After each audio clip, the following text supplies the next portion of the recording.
Assalamualaikum warahmatullahi wabarakatuh. Perkenalkan, nama saya Dina Ifni Mardiani, NIM 1980-224-1046, Prodi Pendidikan Administrasi Perkantoran kelas B19 Fakultas Ekonomi Universitas Negeri Yogyakarta. Pada video kali ini, saya akan membahas 3 topik. Yang pertama, arti penting psikologi pendidikan. Yang kedua, materi psikologi pendidikan.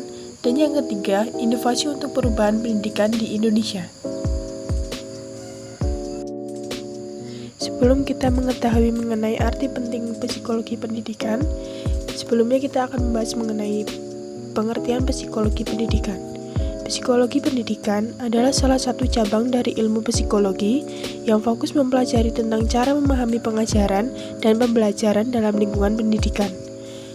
Psikologi pendidikan dimaksudkan untuk memberikan pengaruh dalam kegiatan pendidikan, pembelajaran, dan proses belajar mengajar yang lebih efektif dengan memperhatikan respon kejiwaan dan tingkah laku anak didik. Arti penting mempelajari psikologi pendidikan. Psikologi dalam pendidikan sangat penting karena penguasaan tentang psikologi pendidikan merupakan salah satu kompetensi yang harus dikuasai oleh seorang tenaga pendidik. Bagaimana tenaga pendidik memahami anak didiknya dalam penyampaian ilmu yang disampaikan. Menurut saya, psikologi pendidikan adalah salah satu poin krusial tugas seorang tenaga pendidik. Dengan itu, seorang tenaga pendidik dituntut dapat memahami kriteria setiap anak didiknya supaya dapat mencari solusi atas permasalahan yang dihadapi anak didik tersebut. Dengan adanya psikologi pendidikan, dapat menghindari penilaian subjektif, sehingga tidak membeda-bedakan atau bersifat diskriminatif terhadap seseorang. Selain itu, dapat mewujudkan suasana kondusif dalam belajar. Dengan seorang tenaga pendidik yang paham akan kondisi, maka siswa juga akan lebih mudah untuk menangkap apa yang dipelajari dan tidak akan terbebani karena tidak semua tenaga pendidik itu benar. Siswa harus diberikan ruang untuk berbicara atau berdiskusi terkait apapun. Ketika tenaga pendidik paham mengenai pemahaman psikis, akan lebih mudah untuk mendapatkan pendekatan terhadap anak didiknya. Materi mengenai psikologi pendidikan. Yang pertama, perkembangan anak. Tahapan perkembangan anak usia 4-16 minggu. Bayi dapat menguasai 12 macam otot okulomotornya. Yang berikutnya, usia 16-28 minggu. Bayi dapat menguasai otot-otot yang menyanggah kepalanya dan menggerakkan tangannya. Ia mulai dapat meraih benda-benda. Usia 28-40 minggu. Ia dapat menguasai badan dan tangannya. Ia mulai dapat duduk, menangkap, dan mempermainkan benda-benda. Tahun kedua. Anak sudah pandai berjalan dan berlari, dapat menggunakan kata-kata, dan mengenal identitasnya, seperti namanya. Tahun ketiga, anak dapat berbicara dalam kalimat dan menggunakan kata-kata sebagai alat berpikir. Tahun keempat, anak mulai banyak bertanya dan dapat berdiri sendiri. Tahun kelima, anak telah matang dalam menguasai gerak-gerik motorisnya. Ia dapat melompat-lompat, bercerita, agak panjang, lebih suka bermain berkawan. Yang kedua, perkembangan remaja. Perspektif kognitif. Gaya pemikiran formal operasional memiliki 3 hal penting, yaitu penekanan pada kemungkinan versus kenyataan. Yang kedua, penggunaan penalaran ilmiah. Kualitas ini terlihat ketika remaja harus memecahkan beberapa masalah secara sistematis. Yang ketiga, kecakapan dalam mengombinasikan ide-ide. Dalam pandangan Piaget, remaja secara aktif membangun dunia kognitif mereka, di mana informasi yang diterima tidak langsung diterima begitu saja ke dalam skema. Remaja telah mampu membedakan antara hal-hal atau ide-ide yang lebih penting daripada ide yang lainnya. Kemudian, remaja mulai bereksperimen dan mengembangkan ide-ide ini. Perspektif sosial. Pada masa remaja berkembang atau social cognition, yaitu kemampuan untuk memahami orang lain. Pemahaman ini mendorong remaja untuk menjalin hubungan sosial yang lebih akrab dengan orang lain, terutama teman sebaya, baik melalui jalinan persahabatan maupun percintaan. Yang berikutnya perspektif emosi. Pada usia remaja awal, perkembangan emosinya menunjukkan sifat yang negatif dan reaktif yang sangat kuat terhadap berbagai peristiwa atau situasi sosial. Emosinya bersifat negatif dan temperamental, sedangkan remaja akhir sudah mampu mengendalikan emosinya. Yang berikutnya perspektif moral. Proses perkembangan moral remaja berlangsung dengan cara yang pertama pendidikan langsung, penanaman pengertian tentang baik dan buruk salah satu dan benar tingkah laku. Yang kedua identifikasi, meniru penampilan atau tingkah laku moral seseorang yang menjadi idolanya. Materi berikutnya perbedaan individu. Perbedaan individu adalah suatu perbedaan yang dimiliki oleh setiap individu, baik fisik maupun non-fisik, yang menjadikan seseorang memiliki karakter atau ciri-ciri yang berbeda antara satu dengan yang lain. Sumber perbedaan individu. Yang pertama, faktor bawaan. Faktor bawaan merupakan faktor-faktor biologis yang diturunkan melalui pewarisan genetik oleh orang tua. Yang kedua, faktor lingkungan. Faktor lingkungan adalah faktor yang mengakibatkan perbedaan individu yang berasal dari luar individu. Macam faktor lingkungan biasanya berupa status sosial ekonomi orang tua, pola asuh orang tua, dan budaya. Macam perbedaan individu. Yang pertama, intelijensi, kemampuan yang dibawa sejak lahir yang memungkinkan seseorang berbuat sesuatu dengan cara tertentu. Yang kedua, kepribadian, organisasi dinamis dalam diri individu sebagai sistem psikologis yang menentukan cara yang khas dalam menyesuaikan diri terhadap lingkungan. Yang ketiga, gaya belajar, segala faktor yang mempermudah dan mendorong siswa untuk belajar dalam situasi yang ditentukan. Gaya belajar dibedakan menjadi tiga, yaitu gaya belajar visual, gaya belajar auditorial, dan gaya belajar kinestetik. Yang berikutnya temperamen. Sifat-sifat jiwa yang sangat erat hubungannya dengan konstitusi tubuh. Temperamen dibagi menjadi dua, yaitu tipe ekstrovert dan introvert. Materi berikutnya teori belajar behavioristik. Dari asal katanya, behavior memiliki arti tingkah laku. Belajar sendiri memiliki pengertian sebagai proses tingkah laku yang terjadi karena adanya stimulasi dan respon yang dapat diamati. Seseorang telah dianggap belajar apabila mampu menunjukkan perubahan tingkah laku. Dalam teori ini, guru lebih aktif dalam pembelajaran, sedangkan siswa bersifat pasif. Menurut teori behavioristik ini, manipulasi lingkungan sangat penting agar dapat diperoleh perubahan tingkah laku yang diharapkan. Hukum belajar. Berikut beberapa hukum belajar yang dihasilkan dari pendekatan behaviorisme. Yang pertama, koneksionisme menurut Thorndike. Dari eksperimen yang dilakukan Thorndike terhadap kucing menghasilkan hukum-hukum belajar, diantaranya yang pertama, law of effect. Artinya bahwa jika sebuah respon menghasilkan efek yang memuaskan, maka stimulus respon akan semakin kuat. Sebaliknya, semakin tidak memuaskan efek yang dicapai respon, maka semakin lemah pula hubungan yang terjadi antara stimulus dan respon. Yang kedua, law of readiness. Artinya bahwa kesiapan mengacu pada asumsi bahwa kepuasan organisme itu berasal dari pendayagunaan satuan pengantar, di mana unit-unit ini menimbulkan kecenderungan yang mendorong organisme untuk berbuat atau tidak berbuat sesuatu. Yang ketiga, law of exercise.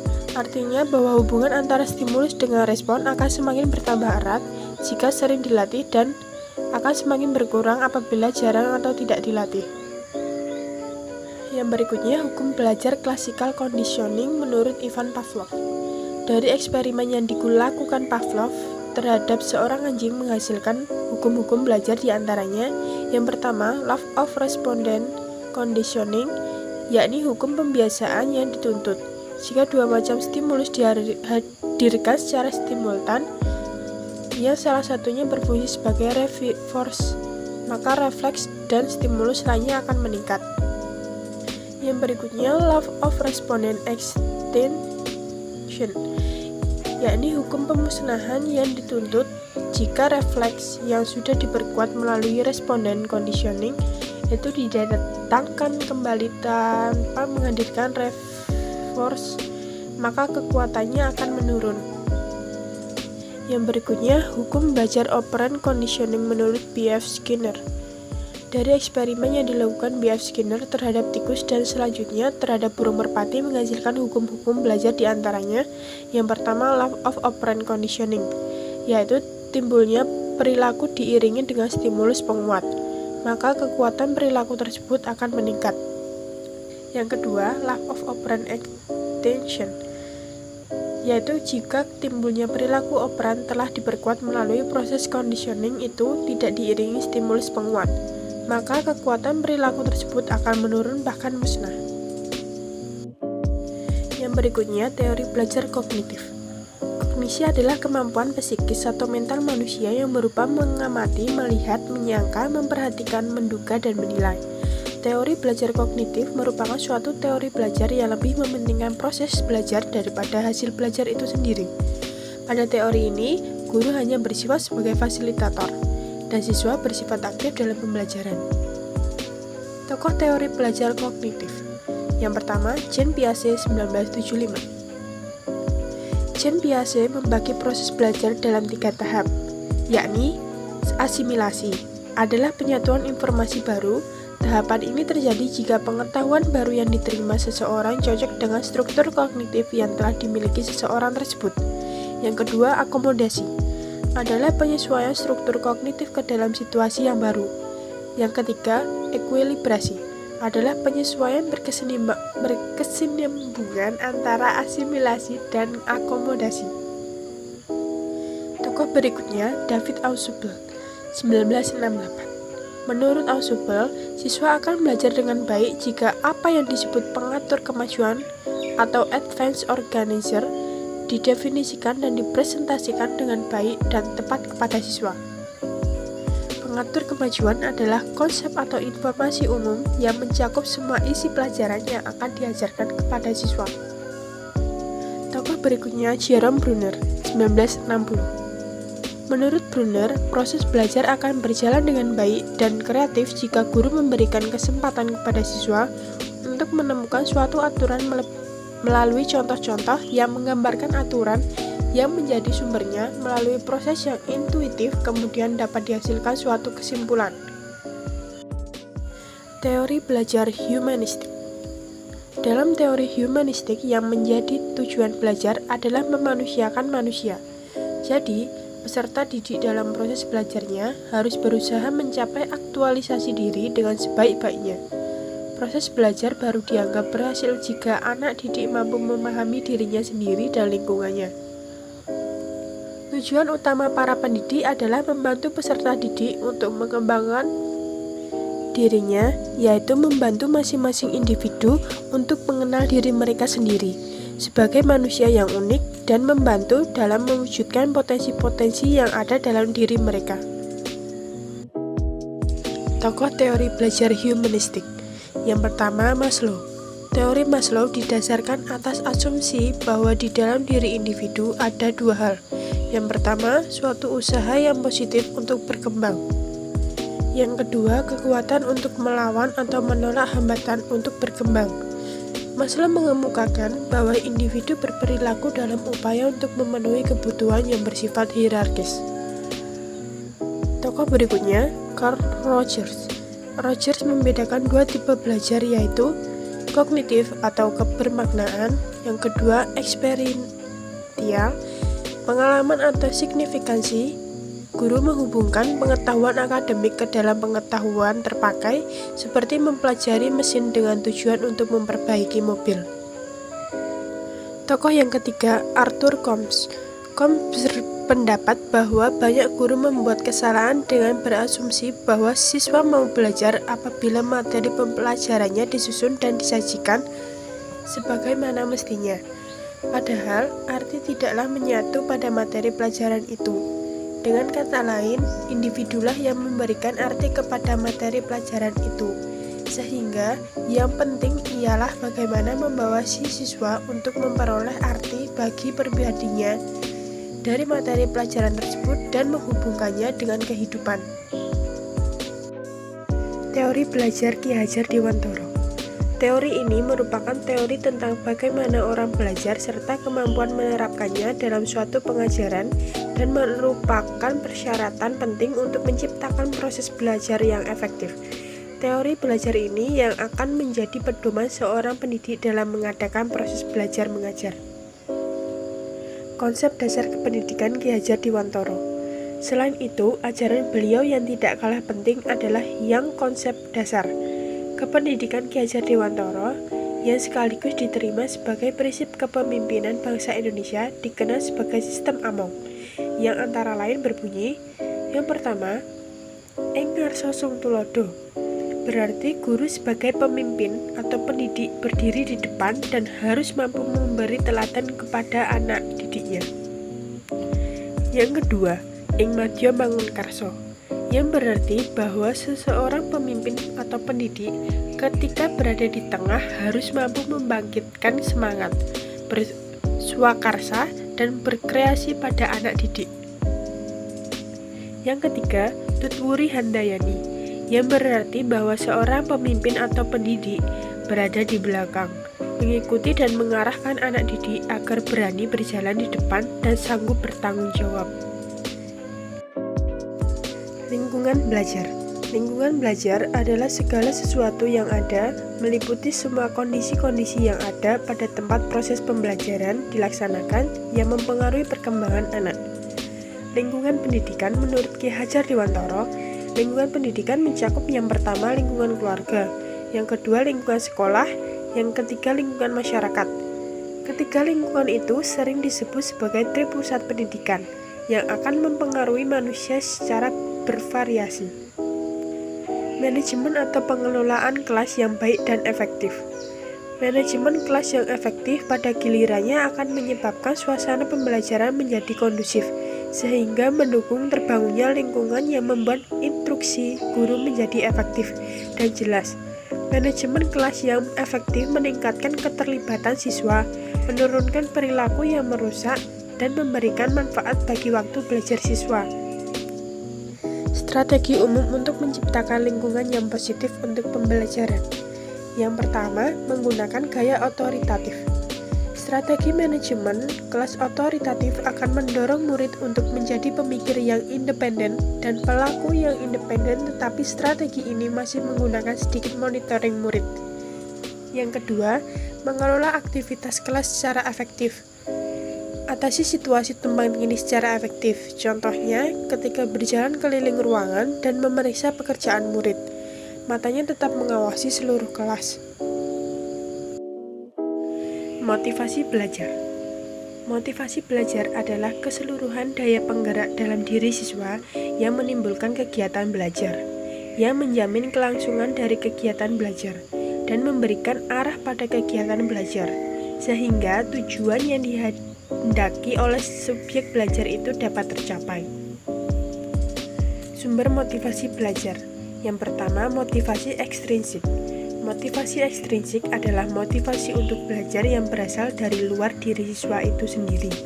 Motivasi ekstrinsik timbul karena adanya faktor yang muncul dari luar pribadi siswa itu sendiri, termasuk guru, baik faktor negatif maupun positif.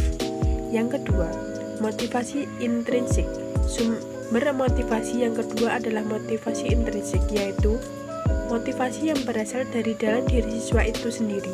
Motivasi ini timbul karena adanya faktor-faktor yang muncul dari dalam diri seseorang siswa. Perspektif motivasi. Yang pertama, perspektif ilmu perilaku atau behavioral. Perspektif ilmu perilaku menekankan pada penghargaan dan hukuman eksternal sebagai kunci dalam menentukan motivasi seseorang siswa. Yang kedua, perspektif humanistis menekankan kapasitas siswa untuk pertumbuhan pribadi, kebebasan untuk memilih nasib mereka sendiri, dan berkualitas-kualitas positif seperti sikap sensitif kepada orang lain. Perspektif kognitif. Menurut perspektif kognitif mengenai motivasi, pemikiran siswa mengarah motivasi mereka. Yang keempat, perspektif sosial. Kebutuhan akan afiliasi atau hubungan adalah motif untuk terhubung secara aman dengan orang lain. kognitif yang mempengaruhi motivasi. Yang pertama, minat. Yang kedua, ekspektasi dan nilai. Yang ketiga, tujuan. Yang keempat, atribusi. Yang kelima, ekspektasi dan atribusi guru. Materi berikutnya, evaluasi belajar. Evaluasi adalah suatu proses penetapan untuk menyatukan baik atau buruk, berhasil atau gagal, sukses tidaknya sesuatu. Evaluasi juga diartikan sebagai proses sistematis yang dilaksanakan untuk mengetahui tingkat keberhasilan. Diagnosis kesulitan belajar. Diagnosis adalah penentuan jenis masalah, kelainan, atau ketidakmampuan dengan meneliti latar belakang penyebab atau dengan menganalisis gejala-gejala yang tampak. Kesulitan belajar adalah ketidakmampuan seseorang dalam memahami dan menelaah mata pelajaran dengan sempurna, sehingga apa yang diinginkan tidak sesuai dengan kenyataan. Hal ini tentu saja menyebabkan ia gagal atau kurang berhasil dalam pelajaran tertentu. Faktor-faktor yang mempengaruhi kesulitan belajar. Yang pertama, faktor internal. Yang pertama, kemampuan intelektual. Yang kedua, afeksi seperti perasaan dan percaya diri. Yang ketiga, motivasi. Yang keempat, kematangan untuk belajar. Yang kelima, usia jenis kelamin. Yang berikutnya, faktor eksternal. Yang pertama, guru. Yang kedua, kualitas pembelajaran. Yang ketiga, instrumen atau fasilitas pembelajaran baik yang berupa hardware maupun software, serta lingkungan baik lingkungan sosial maupun lingkungan alam. Macam-macam kesulitan belajar. Yang pertama, kekacauan belajar atau learning disorder, yaitu proses belajar anak terganggu karena timbulnya respon yang bertentangan. Yang kedua, ketidakmampuan belajar atau learning disability, yaitu selalu menghindari kegiatan belajar. Yang ketiga, learning dysfunction, yaitu gejala proses belajar yang tidak dapat berfungsi dengan baik. Yang keempat, underachiever, memiliki potensi intelektual di atas normal maupun prestasi cenderung rendah. Yang kelima, slow learner, membutuhkan waktu belajar yang lebih lama. Prosedur pelaksanaan diagnosis kesulitan belajar. Yang pertama, mengidentifikasi peserta didik yang diperkirakan mengalami kesulitan belajar. Kegiatan di sini adalah menetapkan peserta didik yang mengalami kesulitan belajar dengan cara mengenali latar belakang baik psikologis maupun non-psikologis. Yang kedua, melokalisasi letak kesulitan belajar. Dalam hal ini dapat kita lakukan dengan cara mengetahui dalam mata pelajaran atau bidang studi apa kesulitan itu terjadi. Kemudian, aspek atau bagian mana kesulitan belajar itu dirasakan oleh peserta didik. Yang ketiga, menentukan faktor penyebab kesulitan belajar. Untuk menentukan faktor penyebab kesulitan belajar dapat dilakukan dengan cara meneliti faktor-faktor yang ada pada diri peserta didik dan faktor-faktor yang berada di luar peserta didik yang menghambat proses belajar atau pembelajaran. Yang keempat, memperkirakan alternatif bantuan. Langkah keempat ini merupakan langkah yang akan ditempuh dengan cara menjawab beberapa pertanyaan. Yang kelima, menetapkan kemungkinan cara mengatasinya. Langkah ini merupakan langkah untuk menentukan bantuan atau usaha penyembuhan yang diperlukan peserta didik. Yang keenam, tindak lanjut. Tindak lanjut merupakan langkah terakhir kegiatan diagnosis kesulitan belajar yang berupa kegiatan-kegiatan seperti memberikan pertolongan, melakukan referral kepada ahli, dan lain-lain. Remedial dan pengayaan. Program remedial merupakan bentuk khusus pengajaran yang bertujuan untuk menyembuhkan atau memperbaiki proses pembelajaran yang menjadi penghambat atau yang dapat menimbulkan masalah atas kesulitan dalam belajar bagi peserta didik. Metode pengajaran remedial. Yang pertama, metode pemberian tugas. Yang kedua, metode diskusi. Yang ketiga, metode tanya jawab. Yang keempat, metode kerja kelompok. Yang kelima, metode tutor sebaya. Yang keenam, metode pengajaran individual. Program pengayaan. Program pengayaan dalam pembelajaran merupakan kegiatan yang diperuntukkan bagi peserta didik yang memiliki kemampuan akademik yang tinggi, yang berarti mereka adalah peserta didik yang tergolong cepat dalam menyelesaikan tugas belajarnya. Faktor-faktor yang harus diperhatikan: faktor anak atau peserta didik, yang kedua faktor kegiatan pengayaan, yang ketiga faktor waktu. Poin terakhir adalah inovasiku untuk pendidikan Indonesia. Yang pertama, pendidikan harus berorientasi pada soft skill. Dalam menyongsong industri 4.0, soft skill adalah keterampilan yang paling dibutuhkan. Lembaga pendidikan dituntut untuk menghasilkan lulusan yang kreatif, inovatif, serta adaptif. Di antaranya adalah kemampuan menyelesaikan masalah yang semakin kompleks, berpikir kritis, mampu bernegosiasi, serta memiliki kemampuan koordinasi yang baik. Yang kedua, sekolah harus sudah mengajarkan keterampilan berwirausaha dan bahasa asing yang aktif.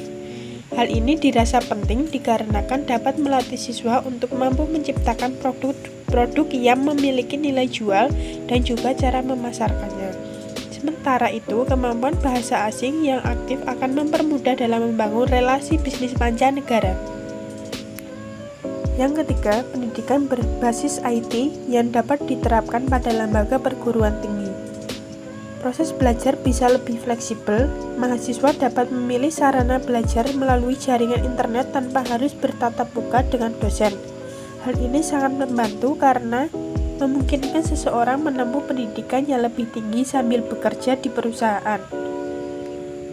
Yang keempat, pendidikan harus mampu mempertahankan budaya. Salah satu hal yang menjadi tantangan dalam industri 4.0 adalah masuknya budaya luar ke dalam negeri. Jika tidak disikapi dengan baik, hal ini dapat mengikis budaya yang sudah ada. Harus ada filter yang tepat untuk mengatasi fenomena ini.